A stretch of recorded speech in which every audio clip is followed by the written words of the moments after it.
오늘의 사연 시작하겠습니다. 이제 막 결혼 3년 차에 접어드는 남자입니다. 아내는 아직도 상상도 못하는 일일 테고, 지금은 정리하고 정상적인 생활을 하고 있기는 하지만 혼자만 추억으로 간직하기에는 아쉬워서 이렇게 사연으로 한번 적어보려고 합니다. 아내는 제가 연애 경험이 없는 숙맥으로 알고 있지만, 제가 총각인 시절에 연애를 하지 않았을 뿐, 두루두루 알고 지내는 여자들도 많았고, 딱히 연애가 아니라도 연애하듯이 지내던 여자들도 몇 명이 있습니다. 아내와 연애를 하던 중에도 저를 찾는 사람들이 많았어요. 아내와 결혼 날짜 잡고부터는 그 생활을 청산했지만 말입니다. 제가 연애를 안 한 이유도 따로 있습니다. 아무리 서로 사랑해도 인연이 아니라면 함께할 수 없다는 말에 굉장히 공감을 하는 이유이기도 합니다. 제가 대학교에 처음 들어갔을 때 만난 동기가 한 명 있어요. 연예인 누구를 닮았다고 신입생 때부터 저 말고도 다른 남자들한테도 관심을 받던 여자였는데, 신입생 환영회 때 저와 그녀의 사이에 썸이 조금 있었습니다. 그런데 참 사람 일이라는 게 좀처럼 생각처럼 되지가 않더라고요. 그녀도 저도 서로에게 관심을 가지고 있었는데 신입생 환영회 날 술을 마시고 그녀 말고 저에게 관심을 가지던 다른 여자가 저에게 접근하면서 그녀에게 보여선 안 될 장면을 보이고 말았습니다. 오해를 풀고 싶었는데 딱히 기회가 오지 않았어요. 기회가 찾아왔을 때는 그녀에게 저 말고 다른 사람이 생긴 뒤였습니다. 저는 그 충격에 학업도 연애도 손에 잡히지 않아서 군대로 도망치듯 달아났어요. 군대에 가서도 그녀가 계속 아른아른거렸습니다. 휴가를 나와서 학교 친구들을 만나도 그녀의 소식만 전해들을 뿐 그녀를 다시 만날 수가 없었어요. 제가 전역을 하고 복학을 했을 땐 그녀도 제가 군대 들어갈 때쯤 만나던 남자친구와는 헤어졌지만 그녀 곁에 다른 남자친구가 있었어요. 그래도 시간이 꽤 오래 지나서 그런지 그동안 저에게 말 한마디 붙이지 않았던 그녀가 저에게 먼저 인사를 건네었고 저는 혼자 마음속으로만 그녀를 품고 있었습니다. 제 오랜 기다림이 보상을 받은 건지 저에게도 기회가 찾아왔습니다. 그녀가 그녀의 남자친구와 심하게 다투고 저에게 연락을 해왔거든요.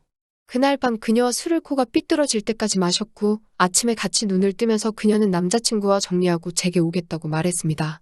하지만 김종배의 다이아몬드 반지가 그렇게 좋았던 것일까요?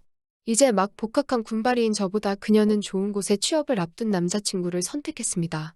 저는 그저 화풀이 상태였을 뿐이란 걸 깨닫고 그때부터 연애는 하지 않겠다고 다짐했던 것 같아요. 학교도 휴학하고 결과적으로는 저도 수많은 상대들과 가벼운 만남을 가지고 살게 되었지만 어쩌다 가끔씩 다른 사람과 있더라도 그녀가 떠오를 때가 많더라고요. 일부러 저와 그녀를 모두 알고 있는 사람들과도 연락을 끊고 지내게 되었습니다. 그녀의 소식을 들을 길이 없었어요. 아무튼 그녀가 졸업을 했다는 말을 듣고 저도 복학해서 다시 대학 생활에 매진했습니다. 가벼운 만남만 갖고 지내며 그렇게 세월을 보내니 어느덧 저도 졸업을 하게 되고 취업이란 걸 하게 되었습니다.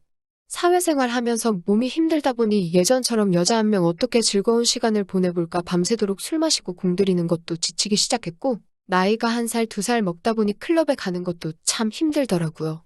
한 번은 입장 거부까지 당한 날도 있었습니다. 그러다 보니 저도 정착을 하고 싶다는 생각이 들더라고요.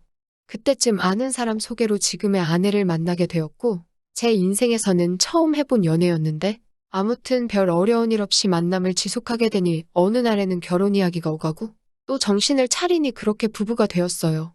연애도 길게 했고 눈만 마주쳐도 전기가 통하는 신혼기간이 지나고 나니 너무 익숙해졌다고 해야 할까요? 왠지 아내와 보내는 하루도 의무적이라는 생각이 들기도 하고 가벼운 만남을 20대 시절 내내 해왔어서 그런가? 한 사람만 상대하다 보니 조금 지루하다는 생각까지 들게 되었습니다. 아내와는 따로 상의를 한 적은 없어요.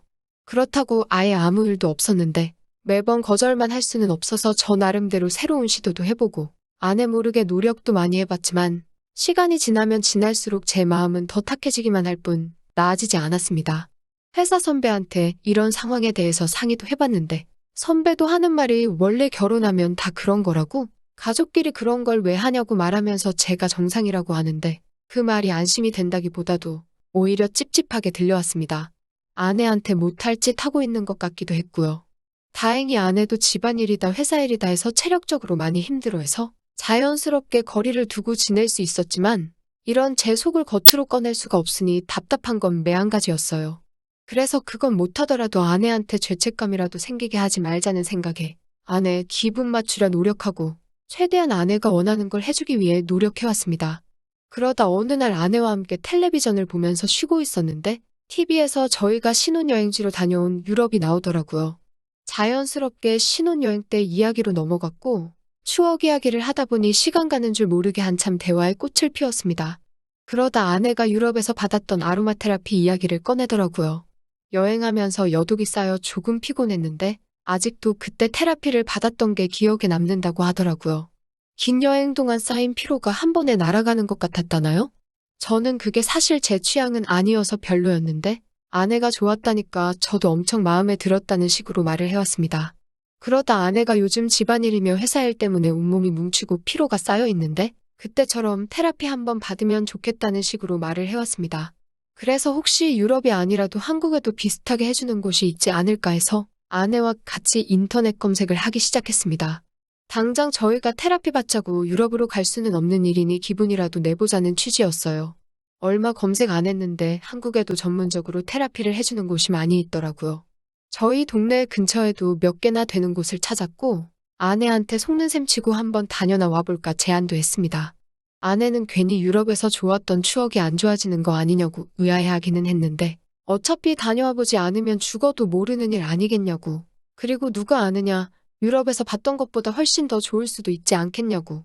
일단 받아보고 좋으면 자주 다니고 안 좋으면 그냥 안 좋은 대로 돈 아껴서 나중에 휴가 내고 유럽이나 한번 더 다녀오자. 뭐 이런 이야기를 주고받으면서 예약을 걸어버렸습니다. 아내도 반신반의하다가 제 말을 듣고 그러면 한번 다녀와 보자고 결심을 하더라고요. 맞벌이 부부라서 테라피 한번 다녀온다고 가게에 큰 타격이 오는 것도 아니고 저는 한편으로는 신혼 때 추억을 생각하면 이게 저와 아내의 관계가 개선되는데도 도움이 되지 않을까 하는 생각도 있었어요. 이러나 저러나 손해볼 게 없었기 때문에 당일 예약을 하고 찾아갔습니다.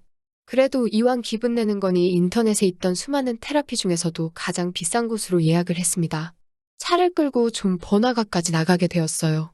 비싼 만큼 값어치를 하지 않겠냐는 생각에 들어갔는데 입구에서부터 시설을 아주 본격적으로 해놓은 게 후회 없는 결정을 했구나 하는 생각이 들었습니다. 카운터를 보는 사람에게 아내와 제가 커플로 테라피를 받으러 왔다고 말하는데 종류도 이런저런 게 많더라고요.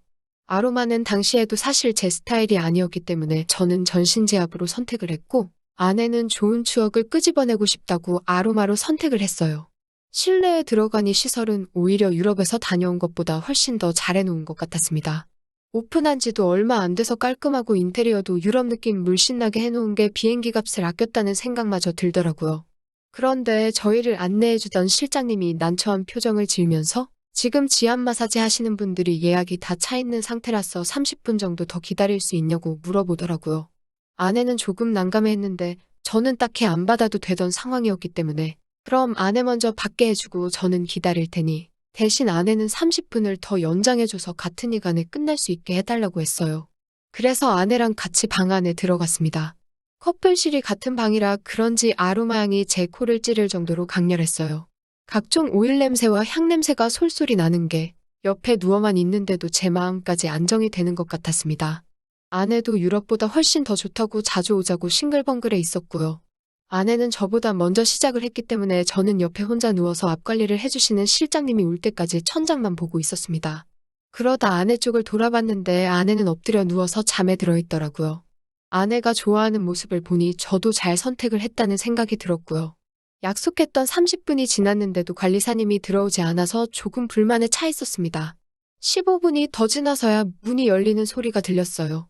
어차피 아내와 같이 끝나게 해달라고 했으니 늦게 들어온 만큼 아내가 더 좋은 시간을 보내겠다는 생각이 들어서 따질 생각이 없었는데 저는 문 열고 들어오는 관리사님을 보고 비명을 지를 뻔했습니다. 왜냐하면 문 열고 들어온 관리사님이 제가 아직도 가끔씩 생각하는 대학 시절 첫사랑인 그녀였기 때문입니다. 이미 10년이 가까운 시간이 지나갔는데 정말 변한 것 하나 없는 외모가 그녀임을 한눈에 알아보게 해주더군요. 저도 변한 게 하나도 없는지 그녀 또한 저를 첫눈에 알아봤습니다. 서로를 알아본 우리 둘은 아무 말도 할 수 없었습니다. 그녀가 정적을 깨며 저에게 아는 척 인사를 하려고 하는데 저는 잘못한 것도 없는데 괜히 깜짝 놀라가지고는 그녀의 입을 틀어막았습니다. 옆에 자고 있는 거 내 아내라고 소곤소곤 그녀에게 말을 했어요. 그녀는 제가 결혼했다는 사실에 많이 놀란 듯 보였습니다. 카운터에 가서 다른 관리사님을 불러달라겠다고 말하려는데 그녀가 저를 멈춰 세우더군요. 어차피 지금 자기 말고는 아무도 없다고 하면서요. 아내는 여전히 깊은 잠에 빠져 있었지만 아내가 조금씩 뒤척일 때마다 심장이 철렁하더라고요. 하지만 뭐 어쩌겠습니까? 나만 떳떳하면 된다는 생각이었고 그녀는 이미 오래전 지나간 첫사랑일 뿐 지금은 그냥 관리사 대 손님으로 만난 사이 아니겠느냐 싶어 그녀에게 몸을 맡겼어요. 솜씨가 썩 좋은 지압은 아니었지만 그녀의 머리카락이 제 어깨를 스칠 때 술에 만취해 있었고 단 하루뿐이었지만 10년 전 그녀와 함께했던 그날 밤이 생각나더군요. 엎드려 누워 등을 관리받고 있었는데 제 등 위로 물방울이 툭 떨어지는 느낌이 들었습니다. 뒤돌아 그녀를 쳐다보니 그녀는 제 등 위에서 울고 있었어요. 소리가 날까봐 억지로 꾹 참고 눈물을 흘리고 있는 게 다 티가 났습니다. 그 모습을 보니 오만 가지 생각이 다 들더군요. 그녀가 늦게 들어온 15분만큼 아내의 아로마가 먼저 끝났고 아내는 잠에서 깼습니다. 아내가 관리받고 있는 저를 쳐다보는데 아무 잘못한 것도 없는데 괜히 찔리고 혹시 제 과거까지 들킬까 걱정이더라고요. 그녀는 언제 그랬냐는 듯 눈물은 더 이상 보이지 않았고 아내가 나갈 때까지 프로페셔널한 관리사의 모습을 보여줬습니다. 같이 끝나기로 했지만 아내도 잘 만큼 잤다 하고 15분이면 금방이니 먼저 나가서 저를 기다리겠다고 했어요. 그리고 방 안에 저와 그녀 단 둘만이 남게 되었습니다. 아내가 나가자마자 그녀가 저한테 행복하냐고 물어보더군요. 잠깐 사이 그녀의 소식을 물어봤는데 그녀는 그 당시 잘 나가던 남자친구와 결혼을 할 줄 알았는데 지금 내 꼴 좀 보라면서 참 사람일 알다가도 모르겠지 않냐며 저에게 동의를 구했어요. 그리고 다시 숨겨놓은 눈물을 보이기 시작했습니다. 그때부터는 저도 관리고 아내고 머릿속이 새하얗게 변하면서 어느덧 정신을 차리니 그녀를 끌어안고 달래주고 있었습니다. 퇴실할 때 그녀가 건네준 명함에는 자기 진짜 전화번호라고 급하게 볼펜으로 적어놓은 번호가 있더군요. 그렇게 그날 이후로 저는 아내 모르게 그녀를 만났습니다. 카드 내역에 지압 관리받은 내역이 찍혀 있어도 아내는 단 한 번의 의심조차 하지 않았어요. 그렇게 저를 믿어주는 아내의 모습 때문인지 그녀를 만날 때마다 죄책감은 더해갔습니다. 아내 모르게 그녀와는 반년 가까이 만났지만 아내와 다시 행복해지기 위해서 찾아간 곳에서 아내를 배신하고 있었다는 생각에 언젠가부터는 도무지 잠을 이룰 수가 없었습니다. 그리고 결심했어요. 그녀를 정리하기로 말입니다. 그녀는 생각한 것보다 순순히 저를 보내줬습니다. 자기가 저에게 준 상처만큼 자기도 같은 상처를 받는 게 당연한 거라고 이미 저를 다시 만났을 때부터 이 순간을 각오하고 있었다고요. 마지막이라며 저에게 모든 것을 허락해준 그녀와 마지막 밤을 함께하고 저는 그녀의 명함을 불태워버렸습니다. 제가 지은 잘못 때문인가? 아니면 오래 참아왔던 나쁜 마음을 해소해서인가? 그녀와 헤어진 이후로 아내와의 사이 또한 훨씬 좋아졌습니다. 아내가 요즘은 관리받으러 잘 안 다닌다며 물어보더라고요. 그동안 그녀를 몰래 만날 때마다 관리를 받으러 다녔으니 카드 내역에 자주 찍히던 게 요즘은 뜸해지니 물어본다 하더라고요.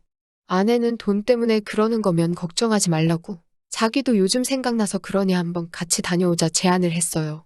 노심초사 가게 안에 들어갔을 때 카운터 보는 직원이 한동안 단골이던 저를 알아보면서 저를 관리해주던 관리사님이 그만뒀다는 사실을 전해주더군요. 지방으로 이사를 갔다고 하네요. 그녀는 저와 헤어지면서 저와 또다시 마주치지 않기 위해 저에게 말도 없이 지역을 옮겨버린 거지요. 제가 그녀를 떠나보냈지만 저에게 말도 없이 또 사라져버린 그녀를 생각하니 여러 가지 생각이 오가더군요. 인연이 아니기 때문이라는 생각을 하며 제 맘에서 저도 그녀를 완전히 떠나보냈습니다. 그녀는 어딘가에서 잘 살고 있을 거예요. 그 건강하고 긴 검정색 생머리를 바람에 흩날리면서 말이죠. 적어도 한동안 제 마음 한구석에서 더 오래 살고 있을 거라는 생각이 들었습니다. 떳떳한 것 하나 없지만 그래도 아내와 다시 좋아질 수 있는 계기를 마련해준 그녀에게 고맙고 또 이렇게 글을 적다 보니 그녀가 다시 보고 싶네요. 그럼 이만 사연 줄이도록 하겠습니다. 또 찾아주셔서 감사합니다. 매일 새롭고 흥미로운 사연으로 찾아뵙겠습니다. 구독과 좋아요 잊지 마시고 다음 사연으로 다시 찾아뵙겠습니다. 감사합니다.